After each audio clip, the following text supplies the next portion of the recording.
This is Democracy Now!, democracynow.org, War, Peace, and the Presidency. I'm Amy Goodman with Juan Gonzalez. President Biden's continuing to face criticism over his decision to issue a sweeping pardon to his son, Hunter Biden. But the president's decision has also brought renewed attention to the power of the presidential pardon. Biden's now facing renewed pressure to commute the sentences of death row prisoners and to pardon or grant clemency to political prisoners like Indigenous leader Leonard Peltier, imprisoned in Florida, and the whistleblowers Edward Snowden and Julian Assange. The group Last Prisoner Project is calling on Biden to use his clemency power to free those still incarcerated in federal prison for cannabis crimes.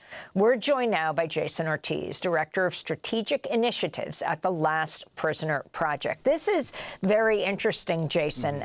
I think they say that Hunter Biden has been clean for something like just over 5 years. His father has openly talked about his son, formerly an addict. And as he faces bipartisan criticism, talk about what you think this is an opening for.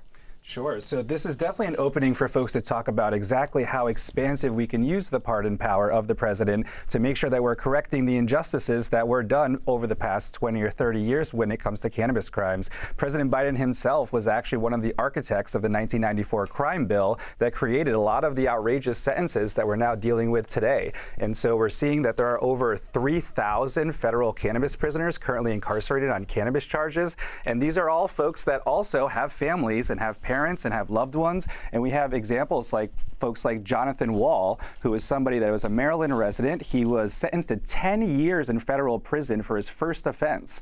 And so while I can understand why the president wants to have compassion for his own son, where we're really getting frustrated is that he's refusing to extend that compassion to all the parents that are currently watching their kids waste away in prison. Mitzi Wall, who works with the organization Freedom Grow, is a mother of Jonathan Wall. She was joining me this past week when we had the congressional press conference when we were joined by folks like James Clyburn, Congressman James Clyburn, asking for freedom and clemency for folks like Jonathan Wall. And so that's one example of 3,000 folks that are currently in prison. Some of the charges are far more egregious. Folks like Edwin Rubiz was sentenced to 40 years in federal prison in the 90s. And so he's someone that hasn't had a Christmas or holidays with his family. He has a son that's 27 years old. He's currently served 27 years of that federal sentence. He hasn't had a single Christmas with his son because of charges that were orchestrated and architected by President Biden, then as senator, in the crime bill. We have folks that are serving life sentences. Israel Lira, for trafficking charge, is currently sentenced on a life sentence for the same activity that is now legal across the country in 25 different states, including trafficking. And so that would be the distribution of cannabis. And so there is a specific, differentiation between what President Biden's previous pardons were intended to do, which was only covering things like simple possession, where right now we have folks that are serving decades for trafficking, which is exactly what the hundreds of legal cannabis businesses across the country are currently doing on a regular basis, including right in Washington, D.C. And so we're now seeing people sitting in prison for decades for the same activity that is currently generating tax revenue for cities and states across the country. We're paying for schools and building bridges with cannabis activity dollars, but still letting folks waste away in prison. And so while I can definitely understand why a father would want to have compassion for his son and avoid prison time for his son, we're really asking him to extend that same compassion to all the folks that he helped put in prison to begin with. Jonathan, you mentioned the previous pardons for simple cannabis possession, but that hasn't led to the release of many of those incarcerated individuals. Can you talk about that? Yeah, absolutely. So those pardons were for simple possession for folks that were currently charged on a federal possession charge. And now it is very rare for someone to actually serve prison time for a simple possession charge at the federal level. That generally happens to folks, somebody maybe got caught, they were smoking at a national park or some other sort of federal property where they were unaware of it. But there are nobody in prison for simple possession in the federal prison system whatsoever. So despite his pardoning of 6,000 charges, 0 people were released. However, the charges that we're looking to actually have folks released for, things like cultivation of cannabis, sales of cannabis, those are the charges that folks are currently in prison for, and we want him to expand his use of the pardon to cover all cannabis crimes that are now legal in the majority of the country.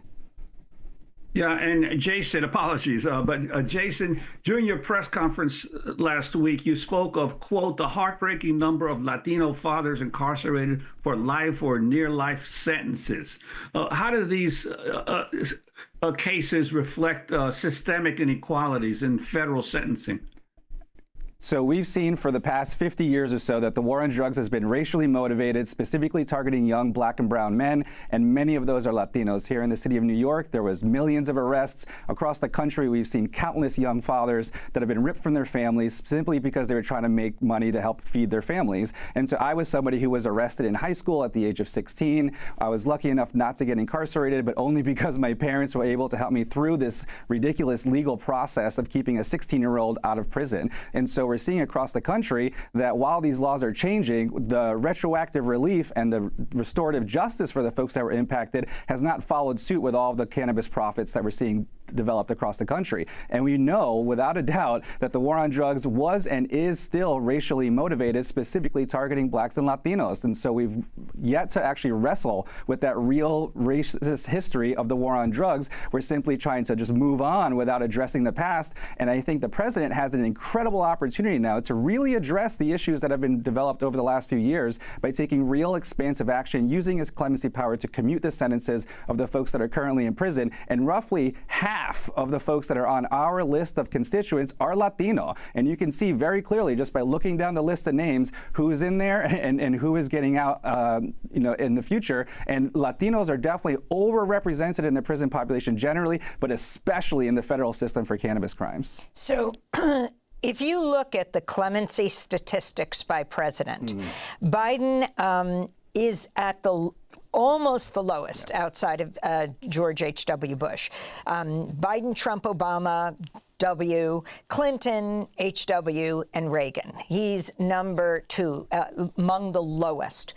Are you speaking directly? Are your groups speaking directly with the Biden clemency office? How far are these demands going? You're talking about thousands of people. Yeah, so we have met with White House officials multiple times, and we've explained exactly the folks that we believe are the top candidates for clemency. And while they have been receptive, they have not told us that they're going to take any particular action to help these folks out at all. And so what we are really doing is hoping that they will take action sooner rather than later. It is true that most of the time, most presidents use their clemency powers at the very end of their presidency. However, President Biden has clearly shown that he's not going to wait for everyone to wait until the end of his presidency. He was willing to do it a little bit earlier for his son, and so we're asking him to extend the same grace and compassion to all the folks that are currently incarcerated and release them immediately. Let them join their families for the holidays. Let them see their families grow up and bring joy and happiness back into their lives. These are folks that have served a tremendous amount of time already. This is not folks that we're saying did not commit the crime